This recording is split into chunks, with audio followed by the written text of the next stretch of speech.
Welcome to another episode of Frankly Green Bay, brought to you by Terra Verde Coffee in Chilton, Wisconsin. Today we have the marketing director of Green Bay Community Theater, Denise Markowski.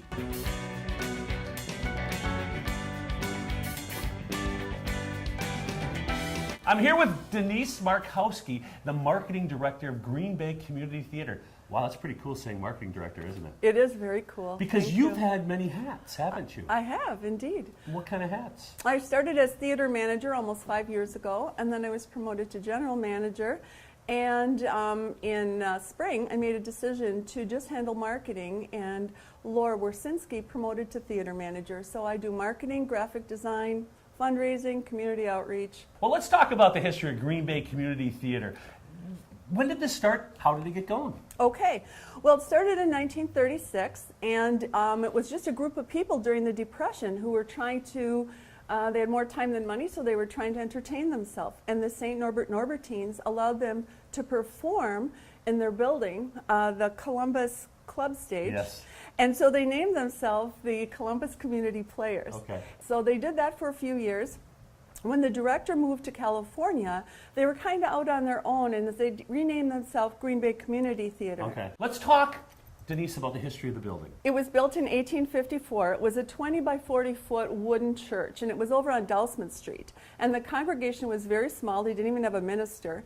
And they moved it over to our property on Chestnut Avenue. They moved that big building? No, just the little Okay. back. It's now the dressing room. And they started building on. Okay. And as a matter of fact, the theater room, the auditorium, where they had their church services and we have our shows, will be 121 years old in November. Let's talk about getting to the theater. A lot of people know it's downtown, but don't know exactly where it's at. Where's it located? It's on the west side of the river, 1 block west of Broadway, where the big farmers markets are on Wednesday night. So it's not hard to find, just off Walnut Street. And it's named after its founder. Robert Lee Brault Playhouse, that's right. As a matter of fact, Bob Brault was an actor and a set builder and an interior decorator, and he found the property in 1966 and convinced the board to buy it. They put their first show on there in 1967, which was The Odd Couple. Let's talk about the season. I love this new show coming up pretty soon.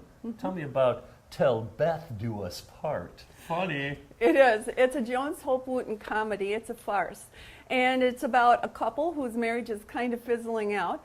And she's very career driven, and she hires someone named Beth to come in and help organize her and take care of some of those things.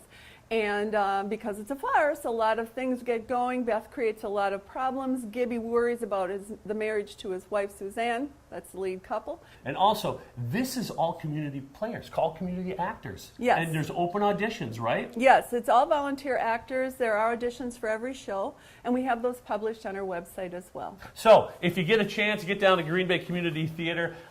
This is Denise. She's the marketing director. Thank you so much for taking time with me. Thanks for having me on your show. Now, let's talk about the first show once again. The first show is Till Beth Do Us Part. It opens September 15th and runs through the 25th.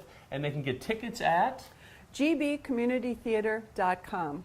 And I just want to say, the opening night, the 15th, would have been Bob Brault's birthday. He would have been 89 years old. Very cool.